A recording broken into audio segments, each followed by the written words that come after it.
প্রিয় শিক্ষার্থীরা, আপনাদেরকে স্বাগতম জানাচ্ছি আপনাদের প্রিয় কাজিস বিসিএস কে।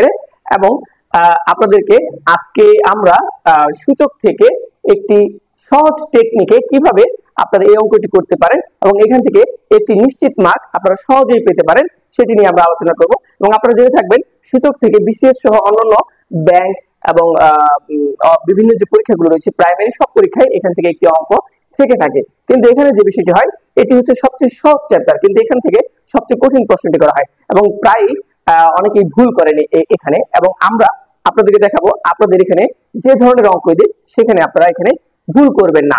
এবং অবশ্যই আপনারা আমাদের ইউটিউব চ্যানেলটি কাজিস কেয়ার, সেখানে নিয়মিত লাইক কমেন্ট শেয়ার দিয়ে আমাদের পাশে থাকবেন এবং আপনাদের যে বিভিন্ন বিষয় যে সমস্যাগুলো সেগুলো আমাদেরকে জানাবেন।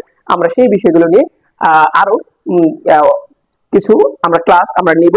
এবং চলুন আমরা আজকে সূচকে চলে যাই। তাহলে দেখুন এখানে যে প্রথম যে অঙ্কটি রয়েছে সেটি হচ্ছে 4 to the power x plus 4 to the power x plus 4 to the power 1 minus x সমান 4 হলে x সমান কত। তাহলে এখানে হচ্ছে যে বিষয়টি হচ্ছে আমরা যদি এই পিছন থেকে দেখি তাহলে আমরা এই x এর বদলে 1 বসিয়ে মানে x এর মান 1 বসিয়ে আমরা যদি পাই কি পাই 4 এর মান 1 plus 4 to the power 1 minus 1। তাহলে এখানে হচ্ছে কোনো কিছুর পাওয়ার যদি 1 হয় তাহলে সেটিই থাকে এবং কোনো কিছুর এখন দেখুন 1 মাইনাস 1 মানে হচ্ছে 0, মানে 4 টু দি পাওয়ার 0। কোনো কিছুর সূচকের ক্ষেত্রে কোনো কিছুর পাওয়ার যদি 0 হয় মানে হচ্ছে x টু দি পাওয়ার 0 মানে হচ্ছে 1। ঠিক আছে, তাহলে কি হচ্ছে 4 প্লাস 1 সমান হচ্ছে 5, তার মানে এটি উত্তর নয়। তারপর চলুন আমরা এখানে এই x এর মানের বদলে আমরা হাফ বসিয়ে দেখি, মানে c তে যেটি রয়েছে c তে হচ্ছে হাফ, মানে হচ্ছে half 1 minus half.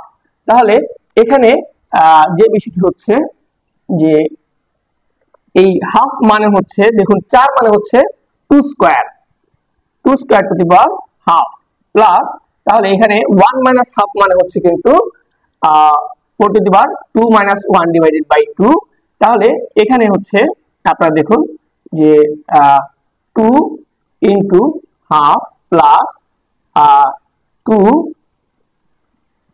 Into half, মানে এখানেও যে 4 ছিল সেটিকে আমরা কেটে দেব।